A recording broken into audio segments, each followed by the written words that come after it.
Ayer os traíamos al canal el Y de combustión con motor de 100 caballos, pero no es la única versión que tiene el Y ahora mismo en el mercado. Va a salir una de gasolina de 136 caballos también híbrida, hay una eléctrica de 156 y una eléctrica HF que va a salir de 240 caballos. Hoy tenemos con nosotros la eléctrica de 156 caballos, esa versión que sobre el papel, si la veis, prácticamente no se diferencia en nada visualmente del de combustión, y lo que vamos a tratar de resolver hoy es si merece la pena más este eléctrico o el de gasolina de ayer, teniendo también en cuenta la diferencia de precio. Yo soy Guille García Alfonsín, esto es Power Hour con la energía de Total Energies, una semana más.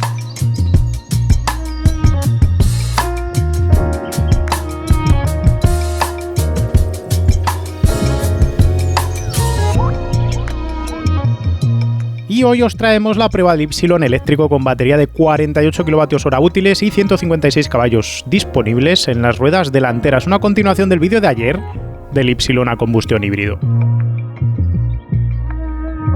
Estéticamente el Y eléctrico es idéntico al de combustión por fuera y por dentro también, quitando que en lugar de tener una toma de combustible tienes un puerto de carga y que no hay escape que ver por ningún lado. Por todo lo demás, te costará diferenciar ambos modelos. Y si bien es cierto que estéticamente apenas hay maneras de distinguir estos coches más allá de estas tomas de aire que en el de combustión están abiertas y aquí están cerradas, lo cierto es que a nivel de chasis sí que hay diferencias, y eso que comparten monocasco y plataforma. Y es que por detrás, el eje trasero, el puente trasero torsional que se comparte con el Corsa y con el 208, vais a ver que tiene una cosa que se llama barra de Panhard. Y es que estos coches son más pesados, así que como son más pesados, tienes más movimiento lateral en el puente trasero torsional. Por eso esta barra que estáis viendo aquí que atraviesa es común tanto con el Corsa como el 208 eléctrico para tratar de manejar bien lateralmente los movimientos de la trasera del coche. Por los bajos del coche tenéis colgada una batería de química NCM, que es la misma del Corsa y del 208 eléctrico, y eso hace que el reparto de pesos esté echado hacia atrás. Está más equilibrado ese reparto de pesos. La diferencia de pesos es relativamente escasa, pero eso obliga a cambiar tarados de muelles, amortiguadores, bujes que mueven los brazos de suspensiones. Lo que no cambia, y nos lo explicaba el responsable de plataformas de Peugeot cuando hablábamos con Stella Medium, si recordáis ese vídeo, es que se buscan centros de balanceo que sean comunes tanto para la versión de combustión como para la versión eléctrica, y eso hace que el centro de balanceo para las versiones de combustión esté demasiado abajo y para las versiones eléctricas no está del todo optimizado. La batería tiene 48 kWh netos, así que tiene menos, por ejemplo, que el Renault 5 eléctrico. Vamos a sujetar por aquí el capó un momentito, y aquí tenemos el motor eléctrico en cascada, es decir, tenemos el motor eléctrico abajo, la electrónica de potencia encima, todo el subsistema eléctrico aquí implantado en el hueco donde iría el motor de combustión, ocupando prácticamente lo mismo. Un motor eléctrico de 156 caballos que tiene, de par, dejadme que compruebe la cifra, 260 Nm, que no son una barbaridad. La relación de reducción es prácticamente de 10 a 1, lo cual hace que tengas muy buenas aceleraciones, pero le falta un poquito de chicha arriba cuando vas a velocidad máxima. De hecho, la velocidad máxima es escasita, y eso también hace que los consumos a velocidades altas, genéricamente en eléctricos, no tengan la misma eficiencia que después moviéndose a baja velocidad. Pero como se supone que a estos coches le sacas más partido moviéndote despacio por ciudad, pues tiene sentido hacerlo así. Por dentro tampoco hay cambios. La navegación TomTom permite incluir paradas de recarga en el trayecto, pero está lejos de tener el programador de rutas inteligente de Google Maps que vimos en el Renault 5, o el sistema que lleva el 3008 eléctrico, que también es más completo y que te va marcando cuánto tienes que parar en cada una de las paradas. Este Y es claramente más rápido que el de combustión. Le hemos medido un 60-100 en 4,1 segundos, un 80-120 en 5,4. Esto le da celeridad de casi GTI, con mucha soltura para cualquier situación de tráfico urbano que puedas encontrarte. Como siempre, el tema aquí es que opta por una relación de transmisión muy corta, que hace que esas aceleraciones sean muy buenas, pero luego el coche corta a 140 por hora de velocidad máxima. Y ahora te podrías preguntar si se conduce distinto al de gasolina, y la respuesta es que sí, que se nota distinto. Profundiza en las cosas buenas que hacía el de gasolina y le saca más partido a algunas de ellas justo por ser eléctrico. Es un coche igualmente silencioso, no hemos medido diferencias en los decibelios, cosa que es llamativa porque el motor de gasolina estaba tan bien aislado que aquí directamente pues no hemos visto esa diferencia, velocidad constante en el tramo de pruebas a 120 por hora que siempre utilizamos. Ahora bien, no tienes ni los tirones, ni alguna vibración que queda en el motor de gasolina, ni lo escuchas cuando se enciende y cuando se apaga. La respuesta es más contundente al acelerador, es claramente más rápido, lo habéis visto con las cifras, y eso siempre es de agradecer. El pedal es directo, pero no alocadamente directo, no es de esos aceleradores de coche eléctrico que se vuelven locos nada más dar gas. Lo que se nota el coche es distinto a la hora de entrar en las curvas, y se nota distinto a la hora de entrar en las curvas básicamente porque tiene el centro de gravedad más bajo, eso hace que esté más cerca del centro de balanceo y eso hace que sea más instantáneo a la hora de apoyarse cuando te inclinas para entrar en una curva.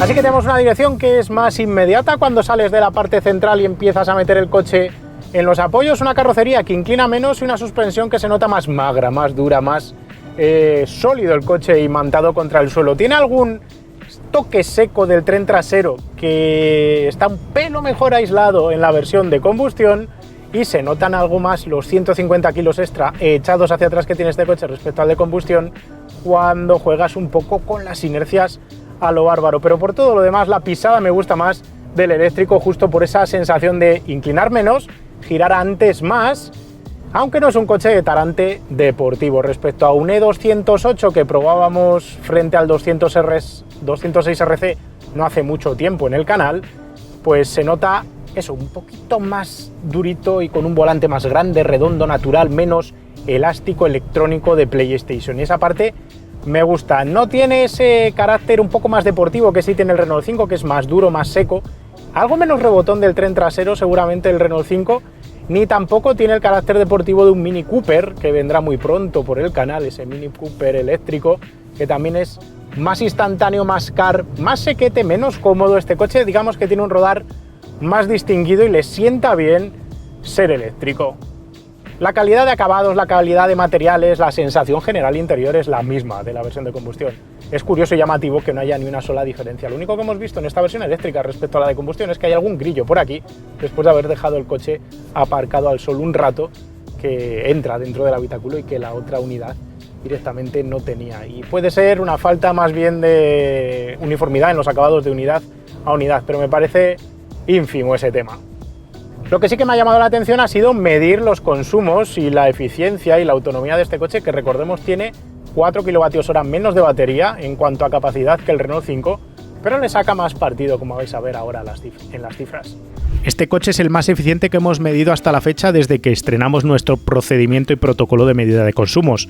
Ha gastado 19,2 kWh cada 100 km a 120 por hora fijos, 24,38 kWh cada 100 km a 140 por hora.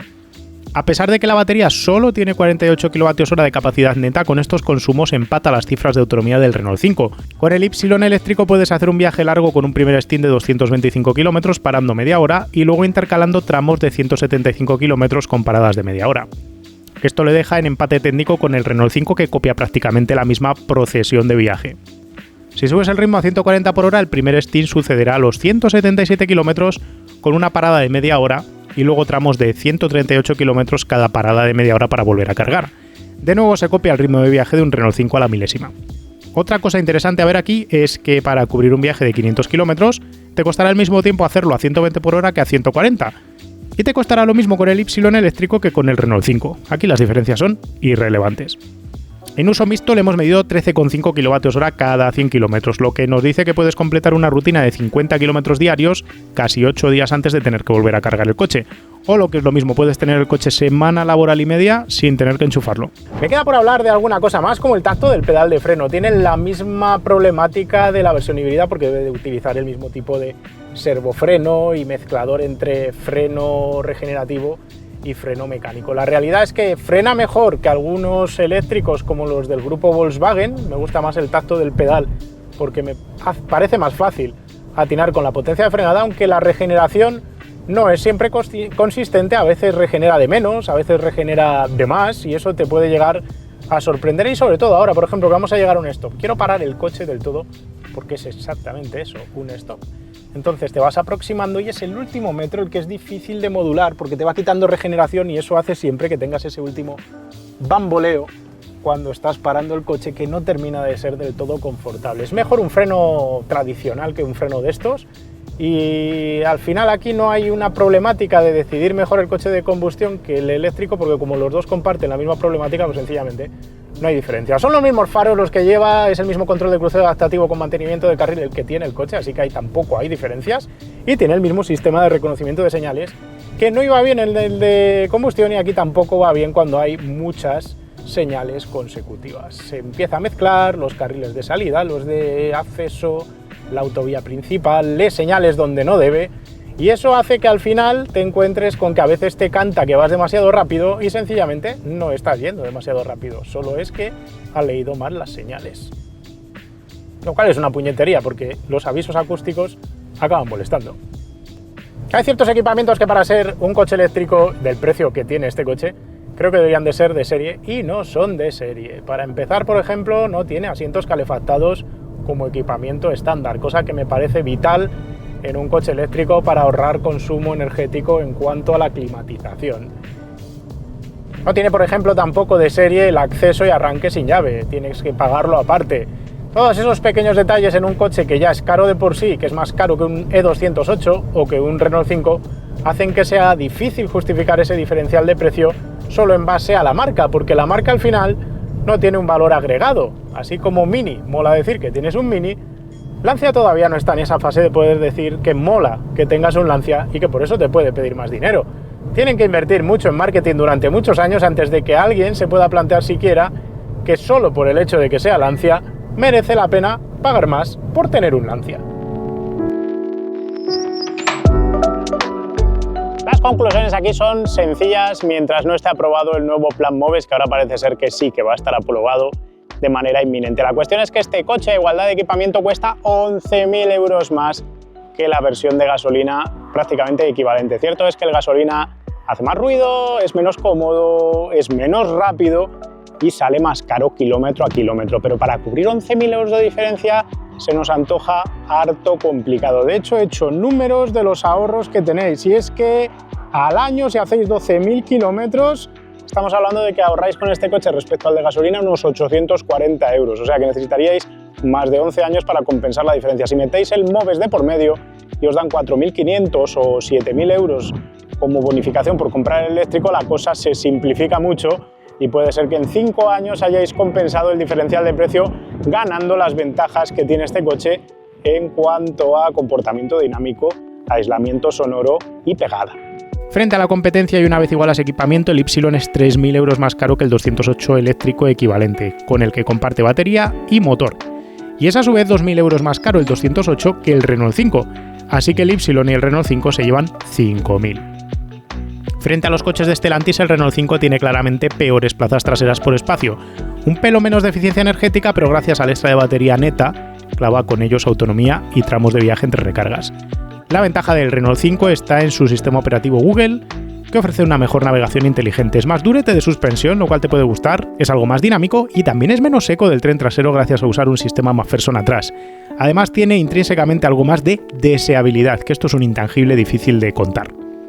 Lo que no está tan clara es la separación entre el Y y el 208. El modelo de Lancia juega a ser un producto aspiracional, con toques distintivos de acabado frente al Peugeot, con un toque un pelo más dinámico tal vez en puesta a punto que cuesta percibir.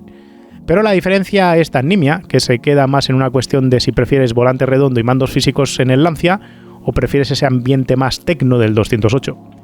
Un Corsa eléctrico con el mismo motor y la misma batería es 4.000 euros más barato que el Lancia, pero por dentro está lejos de ofrecer los matices de acabado y diseño que tiene el modelo de la marca turinesa, que turinesa será, pero de la misma fábrica de Zaragoza salen tanto el Corsa como el Y. Nos falta por probar el Mini Cooper eléctrico que vendrá muy pronto por el canal, un coche que tiene 30 caballos más, promete mejor eficiencia energética, me gusta más en su ejecución interior y que para más INRI clava en precio a igualdad de equipamiento al Lancia, lo que le pone las cosas muy complicadas al italomaño.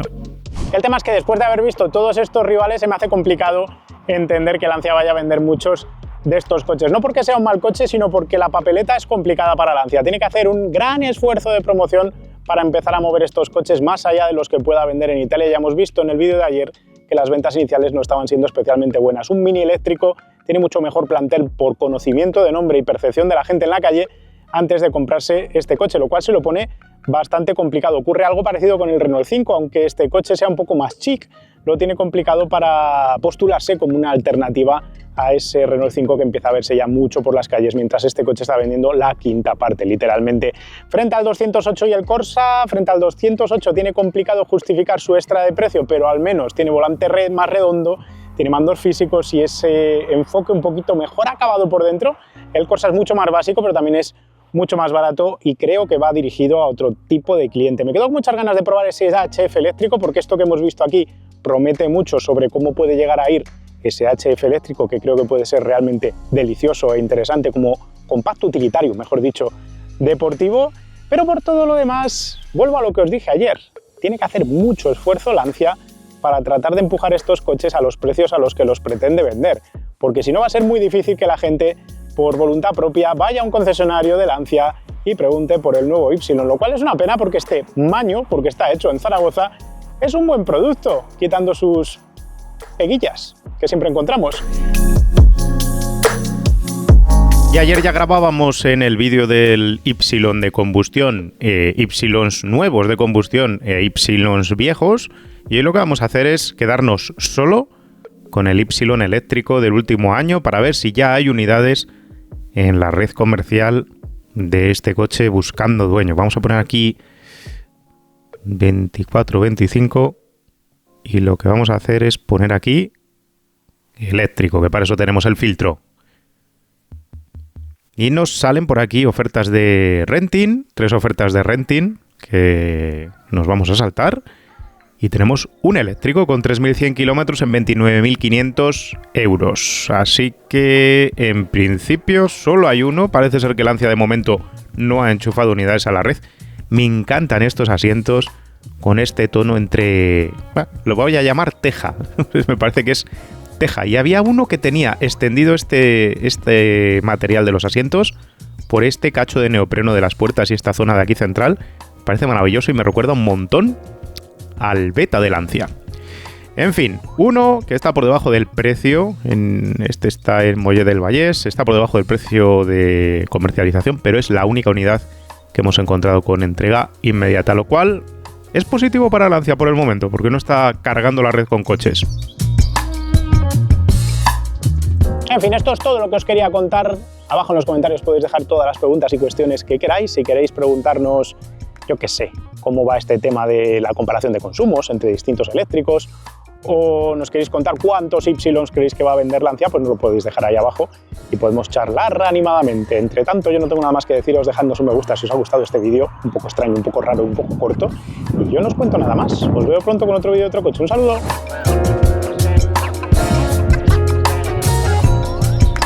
¡Hey! ¿Te gusta Powerar? Suscríbete al canal si no lo has hecho ya, dale a la campanita si quieres recibir notificaciones cada vez que subamos un vídeo, y si este vídeo te gustó, dale un like y coméntalo abajo, que siempre nos ayuda. Y si quieres más después de hacer todo esto, te animo a hacerte mecenas del canal. Tenemos para los mecenas un Telegram privado para preguntar y comentar todo tipo de cosas sobre motor, y además organizamos eventos exclusivos para ellos. En los últimos años hemos visitado el Autódromo Terramar, el Museo Motos Made in Spain, el Museo del Automóvil de Málaga, el Museo y Circuito Fernando Alonso. Hemos montado la premier del Autocine de Madrid con el documental del SEAT León. Y tenemos un porrón de propuestas más por delante, a las que todavía puedes llegar a tiempo. Te estamos esperando. ¿Te vienes?